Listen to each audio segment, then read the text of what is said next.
मुंबई पालिकेतील स्वीकृत नगरसेवक सदस्यपदासाठी अनेकांची नावं चर्चेत. स्वीकृत नगरसेवकपदी कुणाची वर्णी लागणार याकडे सर्वांचं लक्ष.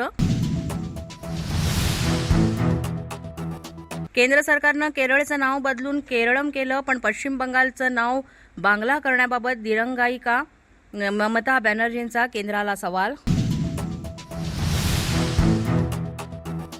डीजीसीएकडून बीएसआर कंपनीवरील कारवाईवर आमदार रोहित पवारांचा ट्विट. डीजीसीएकडून कारवाई लढ्याला यश, पण अजून बरंच काही बाकी. या संदर्भात अधिक माहितीसाठी रोहित पवार बोलणार. महिला आयुक्तांसमोर नगरसेवकांची तक्रारदाराला शिवीगाळ. अमरावती महापालिकेत गोंधळ. शिवीगाळ केल्याच्या आरोपांबाबत नगरसेवकांवर कारवाई होणार का, असा प्रश्न उपस्थित.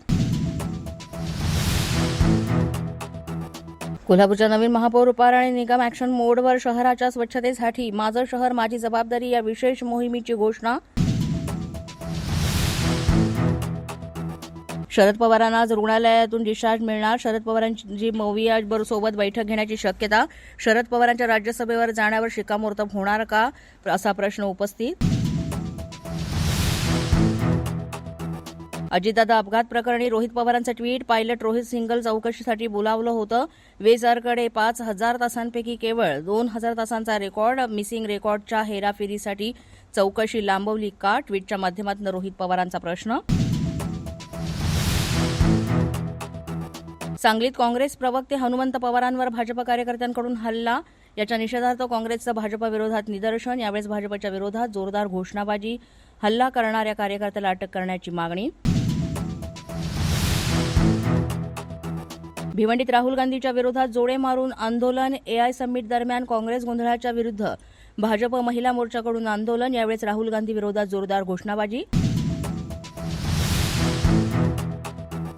आमदार साजिद खान पठाण यांच्याकडे पैशांची मागणी. बिश्नोई गँगच्या शुभम लोणकरनं मागितले 10 कोटी. शुभम लोणकर पठाण यांच्या संभाषणाची ऑडिओ क्लिप व्हायरल. पोलीस माझा न्यूजच्या या बातमीपत्रात आज इतकंच. तुम्हाला आमचं बातमीपत्र कसं वाटतंय याबाबत अवश्य अभिप्राय कळवा. यासाठी पोलीस माझा न्यूजचं युट्यूब चॅनल सबस्क्राईब करा. तसंच आमचं फेसबुक, इंस्टाग्राम आणि ट्विटर अकाउंट फॉलो करा. अधिक माहितीसाठी आमच्या www.policemazanews.com या वेबसाईटला भेट द्या. आमचे अधिकृत प्रतिनिधी व्हायचं असेल तर स्क्रीनवर दिलेल्या क्रमांकांवर आजच संपर्क साधा. आजच्या बातमीपत्रात इतकंच. पुन्हा भेटूया पुढील बातमीपत्रात. तोपर्यंत पाहत रहा पोलीस माझा न्यूज.